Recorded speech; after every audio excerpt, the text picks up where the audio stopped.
ඔය ඉස්සරහට බලන්න මම මේ වීඩියෝ එකෙන් ගෙනල්ලා තියෙන වාක්‍ය කීපය ඉංග්‍රීසි වලින් ගෙනල්ලා තියෙන වාක්‍ය කීපය මොන වගේද ඔයා මීට කලින් අහලා තියෙනවද කියලා පොඩි දේවල් ටිකක් ගෙනල්ලා තියෙන්නේ මං කුතුහලයක් එක්ක ගෙනියන්නේ වැඩේ මොකද්ද කියලා පොඩි දේවල් ටිකක් ගෙනල්ලා තියෙන්නේ හැබැයි ඒ වගේ ගොඩාක් ඒවා ඔයා දන්නේ නැහැ කතා කරන්නේ කොහොමද කියලා ඔයා දන්නේ නැහැ ඉතින් මේ වීඩියෝ එක ඉවර වෙනකොටත් මම ඔයාගෙන් ප්‍රශ්නයක් අහනවා හරි ලේසි ප්‍රශ්නයක් අහනවා ඒකට උත්තර දෙන්න බලාගෙන ඉන්න ඒ වගේම ඔයා තාමත් මාව සබ්ස්ක්‍රයිබ් කරලා නැත්නම් පහළ තියෙන සබ්ස්ක්‍රයිබ් බටන් එක ක්ලික් කරලා සබ්ස්ක්‍රයිබ් කරන්න ඒ වගේම ලයික් කරන්න ෂෙයා කරන්න කමෙන්ට් කරන්න අපි වීඩියෝ එකට යමු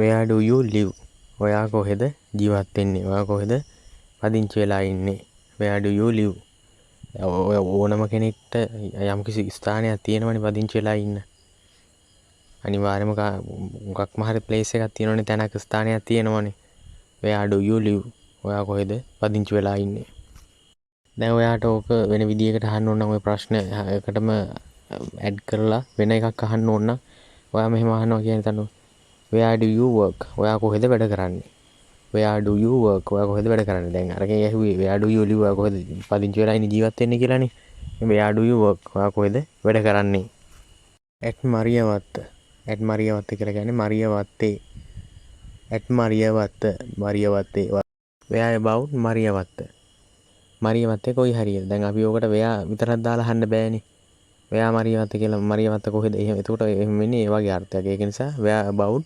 මරියවත්ත කොයි හරියද where about ගාල්ලේ කොයි හරියද where about මාතර කොයි හරියද where about තංගල්ලේ කොයි හරියද where about හම්බන්තොට කොයි හරියද where about තනමල්ල කොයි හරියද ඔය වගේ කියලා අහන්න පුළුවන් මෙයා දැන් මේ එතකොට මරියවත්තේ කොයි හරියද ඉන්නේ නියද ගාමන් ෆැක්ටරි ළඟ තමයි මරියවත්තේ ඉන්නේ එතකොට දැන් ඔයාට ඕක කියන්න ඕන නම් නියද post office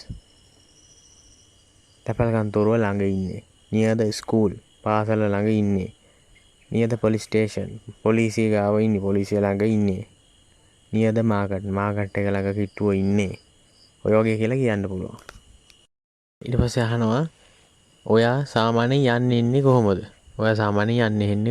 How do you travel usually? ඕනම කෙනෙක් අහන්න පුළුවන්. ඔයා යන්නේ එන්නේ කොහොමද? ඔය ගෙදර දොරේදී පාරතොටේදී හම්බුනාම හැමෝම අහන කියන සාමාන්‍ය දේවල්. ඉතින් අපි උත්තර දෙන්න දැනගෙන ඉන්න එපා. ඔයාගෙන් ওই කතාව විදේශ රටක විදේශිකයෙක් ඇවිල්ලා ඇහුවොත් එහෙම ඔයාට ওই දේ විදිහට අඩුම තරමේ කියන්න හරි පුළුවන් වෙන්න එපා. ඉගෙනගෙන තියෙන්න එපා. සාමාන්‍යයෙන් යන්නේ එන්නේ මොකෙන්ද කියලා ඇහුවට පස්සේ by බස් එකකින් කියලා කියනවා. එතකොට in the at the ඌව දාන්න යන්නේ නැහැ by. නිරන්තරයෙන් ගමන් කරන වාහනේ මොකද්ද කියලා ඒකට by යොදලා තමයි ඔයා උත්තර දෙන්න ඕනේ. by car එකකින්, by බස් එකකින්, by train coach එකකින්, by taxi එකකින්. එහෙම තමයි උත්තර දෙන්න ඕන. what is the bus fare කියලා කියන්නේ බස් ගාස්තුව කීයද? ඔයා දැන් බස් එකකින් යනවා කිව්ව නිසා දුර බැහැර වුණත් ළඟ පාතක වුණත් බස් එකකින් යනවා කියලා නේ කිව්වේ. ඉතින් බස් එකේ නිකන් එකගෙන යන්නේ නැහනේ ඔයාව. පුද්ගලික අංශයේ වුණත් රාජ්‍ය අංශයේ බස් වාහනයක බස් එකක වුණත් ඔයාව නිකන් දාගෙන යන්නේ. ඒක තමයි what is the bus fare. එම නැත්නම් බස් ගාස්තුව කීයද කියලා අහනවා. what is the bus fare? 100 rupees එහෙම නැත්නම් රුපියල් 100යි. දැන් 100 rupees කියලා කියන්නේ මේ දැන් කාලේ හැටියට 100 rupees කියන්නේ වැඩි දුරක් තියෙන ගමනක් නෙමෙයි. එයාගේ අදාළ තැනේ ඉඳලා අදාළ තැනට ලොකු දුරක් තියෙන මොනසෙක් නෙමෙයි කියලා අපිට හොඳටම දැනගන්න පුළුවන්. What is your name? මොකද්ද ඔයාගේ නම? What is your name? මොකද්ද ඔයාගේ නම? What is your name කියලා ඇහුවට පස්සේ ඔයා අනිවාර්යයෙන්ම කියන්න ඕන. ඔයාගේ my name is කියලා දාලා තමයි ඔයාගේ නම දාලා තමයි කියන්න ඕන. My name is Nilantha. I am Nilantha කියලා කියන්න පුළුවන්. I am Nilantha කියලා කියන්නත් පුළුවන්. දැන් ගොඩක් අය දැනගෙන හිටියට what is your name? එහෙම නැත්නම් ඔයාගේ නම මොකක්ද කියලා ගොඩක් අය දැනගෙන හිටියට what is your surname? එහෙම නැත්නම් මාසගම මොකක්ද කියන එක ඉංග්‍රීසි වලින් කියන්න දන්නේ නැහනේ. What is your surname? කියලා ඇහුවම ගොඩක් අය දන්නේ නැහැ මොකක්ද ඒ කියලා. What is your surname කියලා කියන්නේ මොකක්ද ඔයාගේ වාසගම? මගේ නම් වාසගම රත්නායක මුදියන්සේලාගේ. එතකොට දැන් ඔයාගේ වෙන්න පුළුවන් දිසානායක මුදියන්සේලාගේ වෙන්න පුළුවන්. සමහර අයගේ කොඩිප්පිලි කියලා තියෙනවා. තව සමහර අයගේ තියෙනවා අත්තනායක මුදියන්සේලාගේ. තව සමහර අයගේ තියෙනවා වික්‍රමසිංහ මුදියන්සේලාගේ. ඒ වගේ වාසගම් තියෙන what is your surname කියලා ඇහුවට පස්සේ ඔයාගේ ওই තියෙන වාසගම තමයි ඔයා ඒ විදිහට කියන්න ඕන. මෙන්න මේ කතාව පොඩ්ඩක් අහලා ඉන්න ඔයා. What do DM stand for? දැන් ඔයා හිතන්න ඔයාගේ වාසගම ඇහුවට පස්සේ DM කියලා තමයි ඔයා උත්තර දෙන්නේ. හරිද?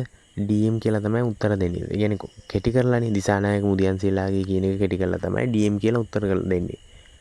What do DM stand for? What are you? What are you කියන එක අදහස් වෙන්නේ ඔයා මොනව කරන කෙනෙක්ද? ඒ කියන්නේ ඔයාගේ රස්සාව අහන්නේ. ඒ කියන්නේ රැකියාවම නැත්තම් ප්‍රොෆෙෂන් එක වෘත්තිය ගැන තමයි අහන්නේ. What are you කියලා අහන්නේ ඔයා මොනව කරන කෙනෙක්ද? ඔයා ડોක්ටර් කෙනෙක් වෙන්න පුළුවන්, ටීචර් කෙනෙක් වෙන්න පුළුවන්, ඉංජිනේර කෙනෙක් වෙන්න පුළුවන්. ඒ කවුරුණත් ඔයා මොනව කරන කෙනෙක්ද කියලා තමයි අහන්නේ. මොකද යහන කෙනා ඔයාගේ වෘත්තිය ගැන දන්නේ නැති නිසා. මම ව්‍යාපාරිකයෙක්. I am a businessman. ඔයාට කියන්න පුළුවන් I am an engineer. මම ඉංජිනේරුවෙක්. I am a doctor. මම වෛද්‍යවරයෙක්. I am a teacher. මම ගුරුවරයෙක්.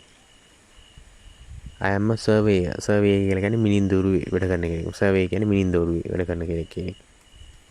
මම අර කලින් what are you කියලා ඇහුවානේ. ඒ කියන්නේ ඔයා මොනව කරන කෙනෙක්ද කියලා අහන්නේ. එහෙම නැත්නම් ඔයාට තව ක්‍රමයක් තියෙනවා අහන්න. what is your profession? ඒ කියන්නේ ඔයාගේ වෘත්තිය මොකද්ද? ඔයාගේ ජොබ් එක මොකද්ද කියන එක අහන්නේ. what is your profession? ඔයාගේ වෘත්තිය මොකද්ද? what is your job? job කියලා අහන එක සාමාන්‍යයෙන් අහනවට වඩා ඊට වඩා අපි කියන්නේ decent කියලා. මේ ඊට වඩා පිළිවෙලයි what is your profession? එහෙම නැත්නම් what are you කියලා අහනදී. what is your father? what is your father කියලා අහන්නේ ඔයාගේ තාත්තා මොනවද කරන්නේ කියන දේ තමයි එහෙම අහන්නේ.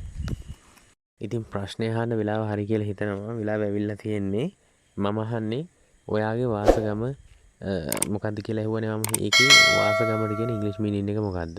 වාසගමට කියන ඉංග්‍රීසි මීනින් එක මොකද්ද කියලා කමෙන්ට් බොක්ස් එකේ සඳහන් කරන්න. ඒ වගේම මේ වීඩියෝ එකත් අවසන් වෙනවා. ඔයාලට බොහොම ස්තුතියි.